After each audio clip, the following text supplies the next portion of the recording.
அனைவருக்கும் வணக்கம். I.Thamizhan இன்னைக்கு வந்து பார்த்தீங்கன்னா, அதாவது டிக் வெல்டிங் யூஸ் பண்ண போகிறேன்.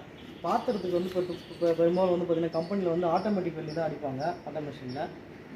அது வந்து பார்த்தீங்கன்னா ஃபினிஷிங்காக செம்மையாக இருக்கும். இங்கே பாருங்கள், இது வந்து கம்பெனி வச்சு வெல்டிங் தான். ஸோ இது வந்து கோன் மாதிரி ஷேப்பில் பெண்ட் பண்ணி அழகாக வெல்ட் அடிச்சிருக்காங்க. ஸோ இந்த ஃபினிஷிங் வந்து நம்ம கொண்டு வர முடியாது. இது வந்து ஒர்க் ஷாப் ஆக்சுவலி. இதில் வந்து அந்த ஃபினிஷிங் கொண்டு வர முடியாது. பட் எனிவே வந்து லீக் இல்லாமல் பர்ஃபெக்டாக பண்ணலாம். ஓரளவுக்கு பஃபிங் பண்ணி சூப்பராக மேட்ச் பண்ணலாம், பிரச்சனை கிடையாது.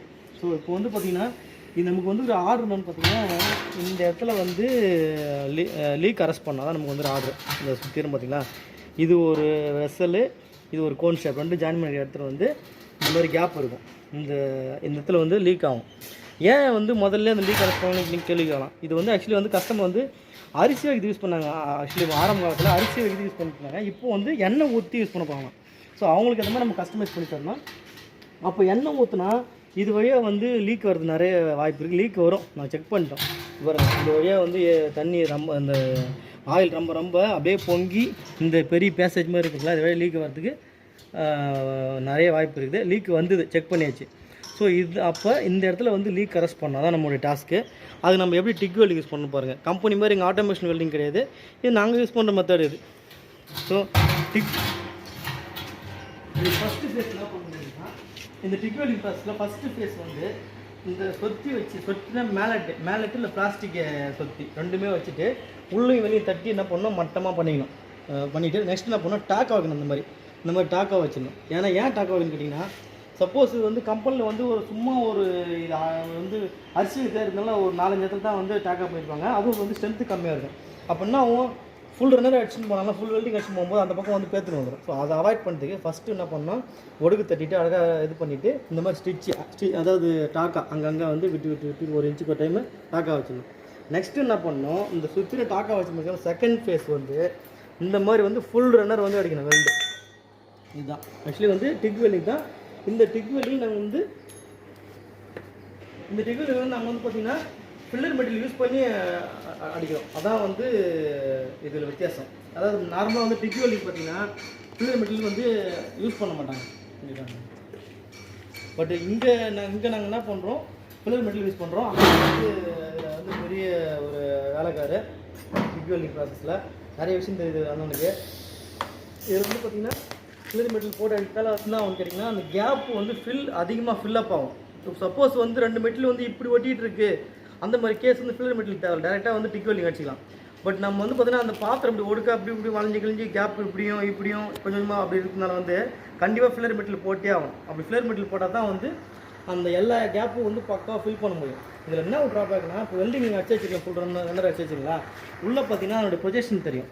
ஸோ அதான் வந்து தெரியுது பாருங்கள். இந்த வெல்டிங்கில் அதான் ஒரு இஷ்யூ நம்ம பண்ணுற மேனுவல் ஒர்க் ஷாப் வெல்டிங்கில். பட் லீக்கேஜ்லாம் அதுக்கு வாய்ப்பே கிடையாது, பர்ஃபெக்டாக இருக்கும், செமையாக இருக்கும். இந்த வரைக்கும் பார்த்தீங்களா, இது என்ன பண்ணணும், வெல்டிங் முடிச்சதுக்கப்புறம் பஃபிங் பண்ணணும். வந்து உள்ள இன்னும் அழகாக பஃபிங் பண்ணிட்டோம். பஃபிங் பண்ணி பாருங்கள், இந்த ஃபினிஷ் அந்த ஏரியாலாம் பார்த்தீங்கன்னா அங்கே வந்து ஒரு மாதிரி மொதுப்பாக தெரிஞ்சுது, மெட்டீரியல் பொசிஷன் தெரிஞ்சுது, அங்கே அடிக்கிற வெல்டிங்கோட இம்பாக்டிங் தெரிஞ்சுது. அது அழகாக நம்ம பஃபிங் பண்ணிட்டோம். பட் அவுட்ரு வந்து தேவைப்பட்டால் பார்த்தீங்கன்னா பிரச்சனை கிடையாது. எங்கேயாச்சும் லீக் இருக்குன்னு பாருங்கள். அதாவது கம்பெனி வெல்டிங் வந்து என்ன சொல்கிறது, பார்க்கறதுக்கு விஷுவல் பக்கவாக இருக்கும், பட் லீக்கேஜ் இருக்காது. இங்கே நம்மளுக்கு என்னன்னா விஷுவல் கொஞ்சம் முன்ன பண்ணுறது, பட் லீக்கேஜ் சுத்தமாக வாய்ப்பே கிடையாது. கம்பெனி வெல்டிங் மாதிரி தான் இருக்கும் வெல்டிங் குவாலிட்டி. அதனால் இந்த இதில் வந்து பார்த்தீங்கன்னா இதுக்கப்புறம் வந்து பேஸ்ட் போட்டு பஃபிங் பண்ணால் ஆக்ஷாத் வந்து கம்பெனி வெல்டிங் மாதிரி எதுவும் ஆகிடும். ஸோ இங்கே வேணும்னா இங்கே பண்ணிக்கலாம். இதுதான் வந்து tick welding process. Tick welding தான் நம்ம யூஸ் பண்ணுறோம். இப்போ டிக் வெல்டிங்னா நீங்கள் வந்து அதை பற்றி சொல்லணும்னா வெல்டிங் வந்து பெரிய ப்ராசஸ். அதை வந்து சொல்லணும்னா எக்கச்சக்க டைம் எடுக்கும். இந்த டிக் வெல்டிங் என்னன்னு பார்த்தீங்கன்னா டங்ஸ்டன் இனட் கேஸ் அதோடைய எக்ஸ்பென்ஷன். டங்ஸ்டன் இனட் கேஸ்னால் அதாவது டங்ஸ்டன்ற எலக்ட்ரோடு யூஸ் பண்ணுவோம். அதில் நெக்ஸ்ட்டு வந்து இனட் கேஸ் வெல்டிங் ஏரியா சுற்றி வந்து கேஸ் யூஸ் பண்ணுவோம். ஸோ அதனால தான் வந்து டிக்குன்னு இதுக்கு பேர் வச்சாங்க. இதனுடைய மெயின் பர்பஸ் என்னன்னு கேட்டிங்கன்னா, அந்த இனட் கேஸ் சொல்லுவாங்க, மந்த வாயின்னு சொல்லுவாங்க. அது என்ன பண்ணணும்னா வெல்டிங் அடிக்கிற ஏரியா வந்து டெஸ்ட்ராய் ஆகாமல், அதனுடைய ஏரியாவில் வெல்டிங் ஏரியாவில் வந்து கெமிக்கல் ரியாக்ஷன் ஆகாமல் பார்த்துக்கும். இப்போ எக்ஸாம்பிள் வந்து இங்கே வெல்டிங் எடுத்து வச்சுக்கோங்களேன், அப்படியே பழுக்கும், அந்த இடமே பழுத்துனா அட்மாஸ்பியரிக் கேஸ் வந்து டேரெக்டாக வந்து ரியாக்ஷன் ஆச்சுன்னு வச்சுக்கோங்க. அட்மாஸ்பியரிக் கேஸில் வந்து பார்த்தீங்கன்னா ஆக்சிஜன், நைட்ரஜன் இதெல்லாம் டேரெக்டாக ரியாக்ஷன் ஆச்சுன்னா இந்த மெட்டீரியலுடைய குவாலிட்டி வந்து குறைஞ்சிரும், ஸ்ட்ரென்த்து குறைஞ்சிரும், கெமிக்கல் ப்ராப்பர்ட்டி டிஸ்டர்ப் ஆகிறது வாய்ப்பு இருக்குது, மெக்கானிக்கல் ப்ராப்பர்ட்டி டிஸ்டர்ப் ஆகிறது வாய்ப்பு இருக்குது. இந்த மாதிரி ஏகப்பட்ட இஷ்யூ இருக்குது. அதை அவாய்ட் பண்ணுறதுக்கு இங்கே வெல்டிங் அடிக்கணும்னா சுற்றி வந்து ஒரு கேஸ் ஷீல்டு இருக்கும். அதாவது ஆர்கான் கேஸ் யூஸ் பண்ணுவோம் அந்த டிக் வெல்டிங்கில். அந்த ஷீல்டு ஆர்கான் கேஸ் சுற்றி ஒரு ஷீல்டு இருந்துனே வெல்டிங் ஆச்சுன்னா வெளிக்காற்று போய் உள்ளே வந்து ரியாக்ட் பண்ணாது. அதனால் வந்து வெல்டிங் குவாலிட்டி பக்காவாக இருக்கும். நீங்கள் ஒரு கேள்வி கேட்கலாம், நீங்கள் ஆர்க் வெல்டிங்கில் என்ன கேஸ் யூஸ் பண்ணி எது யூஸ் பண்ணலாம் கேட்கலாம். ஆனால் ஆர்க் வெல்டிங் என்னன்னு பார்த்தீங்கன்னா அதுலேயும் வந்து ஷீல்டு இருக்குது. எப்படின்னா அந்த வெல்டிங் ராடை சுற்றி வந்து ஃப்ளெக்ஸ் இருக்குது. அந்த ஃப்ளெக்ஸ் ஆகப்பட்டு வெல்டிங் அடிக்கும்போது புகையாக உருவாகி, புகை மண்டலமாக உருவாகி வெளியில் இருக்கிற காற்று வந்து அந்த வெல்டிங் அடிக்கிற ஏரியாவில் வந்து வராமல் பார்த்துக்குது. ஸோ அங்கேயும் வந்து அல்டிமேட்டாக என்னென்னா வெல்டிங் அடிக்கும்போது வெளிக்காற்று படம் அடிக்கணும். அப்போ தான் வந்து வெல்டிங்கோட குவாலிட்டி வந்து பக்காவாக இருக்கும். ஸோ இது வந்து பேசிக் தமிழ். இது எக்ஸாம்பிள் சொல்ல போனால் ஹாஸ்பிட்டலில் ஆப்ரேஷன் தேட்டரில் வந்து பார்த்தீங்கன்னா டாக்டர்லாம் வந்து மூஞ்சில் வந்து முகமூடி மாஸ்க் போட்டு ப்ராப்பராக போவாங்க, கையில் க்ளோஸ் போட்டு போவாங்க. அது எதுக்குன்னா அவங்களுடைய சேஃப்டிக்காக கிடையாது. சப்போஸ் ஒரு மனுஷனுடைய பார்ட்டை கீழ்ச்சி இன்னரில் போய் ட்ரீட்மெண்ட் பண்ணும்போது பார்த்தீங்கன்னா அவங்க மூச்சு விடும்போது மூச்சு காற்றுலேருந்து கிருமி போய் அந்த வயிற்றுக்குள்ளே போயிட்டு ஏகப்பட்ட பிரச்சனை பண்ணுற பேஷண்ட்டுக்கு.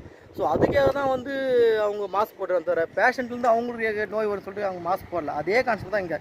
ஸோ ஒரு சென்சிட்டிவ் ஆப்ரேஷன் பண்ணும்போது இந்த இடம் வீக்காக இருக்கிறன்னு சொல்லிட்டு சுற்றிலும் ஷீல்டு வைக்கணும். அதனால தான் வந்து வெல்டிங்கில் வந்து இனர்ட் கேஸ் யூஸ் பண்ணுவாங்க, இல்லை ஃப்ளெக்ஸ் வேறு வச்சு எரிய வச்சு அதை புகையாக உருவாக்கி அதை அந்த ஏரியாவை பாதுகாப்பாங்க. இதான் வந்து பேசிக் தமிழ். இப்போ இந்த நாம் யூஸ் பண்ணுற அந்த டிக் வெல்டிங் பார்த்தீங்கன்னா 50 to 60 ஆம்ஸ் வந்து நம்ம கரண்ட் யூஸ் பண்ணுறோம்.